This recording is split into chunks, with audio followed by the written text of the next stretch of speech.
I started studying kids and adults in all kinds of super challenging settings. And in every study, my question was, who is successful here and why? One characteristic emerged as a significant predictor of success. And it wasn't social intelligence, it wasn't good looks, physical health, and it wasn't IQ. It was grit. Grit is passion and perseverance for very long-term goals. Grit is having stamina. Grit is sticking with your future, day in, day out, not just for the week, not just for the month, but for years, and working really hard to make that future a reality. Grit is living life like it's a marathon, not a sprint. I'm PK, along with Larry Kutzler and Reverend Shawn Morrison, the Executive Director of Good in the Hood, and we want to welcome you to Inspiring Your World.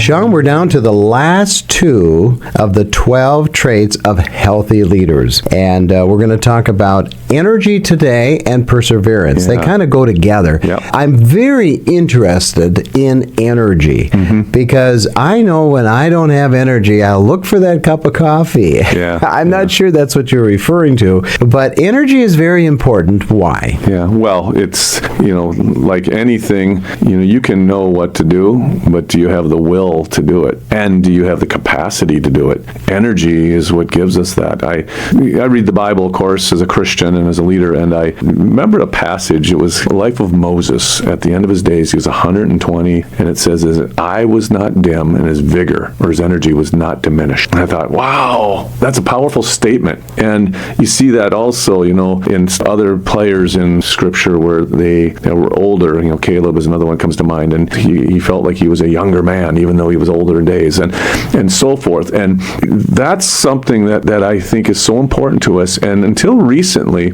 I'm not sure, particularly in the corporate world, it was even talked about, but now you hear people talking about that they don't just measure your resume, but your energy. What do you bring to the table that has, maybe we'll say, a bounce in your step, that extra oomph? And oomph is an interesting word. We use the word oomph, but that's what it is. It's the oomph in our life and everything we do. And so often I think we do nothing or we become passive. I've even seen what I call in the Christian realm around the word discipleship, which is making leaders. It's developing leaders. And I've often said we are guilty of discipling into passivity. We take someone who gives their life to the Lord and wants to embrace the Christian walk. And at 6 weeks in the Lord, they are so zealous and they want to get out there and tell the whole world about the good news that they found.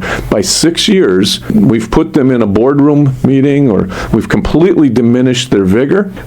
Maybe they've even become cynical, and they've lost their oomph. They've lost their energy. And that's discipling into passivity. I'd love to see that turned around. Well, there's so many obstacles to overcome, and our world is a negative world. Yeah. I mean, all you have to do is watch the news, right? Network news at night, and it's all negative. Right. And so you end up becoming like that which you associate. So it really takes a lot of work to remain positive and have that energy. How do you do it? Yeah, well, I think, again, we have said this many times, but you have to have purpose. If you're aiming at nothing, then you've got no place to direct your energy. And so you just leak. That's good. You just leak. And so you see people who retire and they take on a hobby. Why do they take on a hobby? Because they've got energy that's just sitting there oozing out and they want to direct it. So the key component here is it's not always just getting the energy, it's directing what you do have. There are things, certainly biological things, as we get older, our energy diminishes, but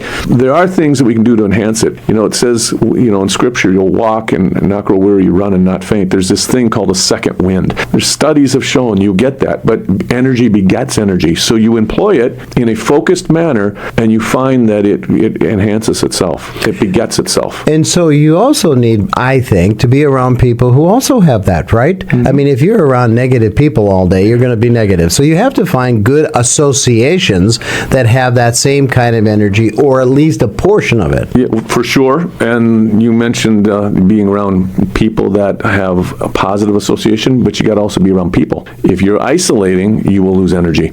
He who separates himself seeks his own desire, it says in Proverbs. And I think that isolation is probably one of the more difficult ones to identify, because we tend to go, well, I don't feel like it. And we have to make an intentional choice to push ourselves past what we feel, to do what we know is best in every context, and we will become better people, and this includes the energy place. I love this last one because I think there's an element in this one that all the other traits need, and that is perseverance. Mm-hmm. You can be extremely gifted in all the traits that we've talked about so far, but if you don't have perseverance, if you don't carry it on to completion, you kind of wonder maybe that trait is lost on you. Yeah, for sure. And I agree with you.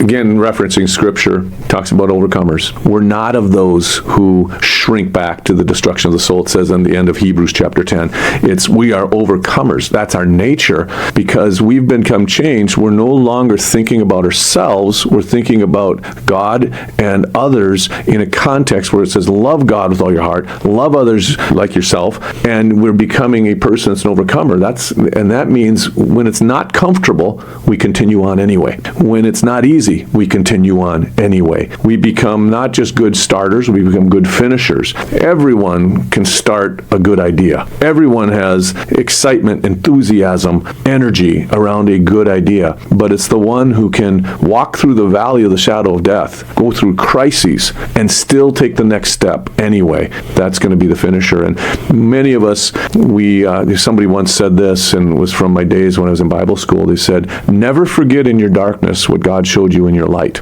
And that darkness seems bleak and it seems hopeless, but you will recall your purpose and what you revealed and why you're doing what you're doing. That came in the light. During those days of darkness, it will carry you through to the next light. And I think that's a key here, is perseverance will encounter dark times. It will encounter hardship, but we take the next step anyway because we know it's the right thing to do, and it's not based on what we feel about it. I heard it said recently that without perseverance, we quit the vision. Without perseverance, your vision will be limited. And without perseverance, you can lose all vision. Mm-hmm. So I think in successful people's lives or stories of great corporations, they all had to go through that dark moment. Yep. And they had to survive that in order for them to get on the other side to success. Yes, for sure. All of us, anything we did that's worthwhile has to overcome something, because if it didn't, everybody would do it. But Correct. The fact that only a few go on to success in whatever it is, and different levels of success, but whatever it is you're doing that's noble and honorable, do it with all your heart and do it consistently and don't quit. That it's sometimes not the person who does it the quickest, but the one who just doesn't quit. The old, tortoise and the hare story. But the fact is, if it's worthwhile, then continue. Don't look to the right or to the left. Look ahead. I like to say, just don't quit. When you think you can't, move on, take one more step. Keep it small. And I think it comes back to how we keep perseverance going in our lives is the values and some of the other traits that we've talked about on this series, correct? Yeah, absolutely. Perseverance is, they're all keys, but you won't accomplish anything if you don't have perseverance. You will start many things and finish none. For more information about Reverend Shawn Morrison's organization, visit goodinthehood.org. Join us next time for Inspiring Your World.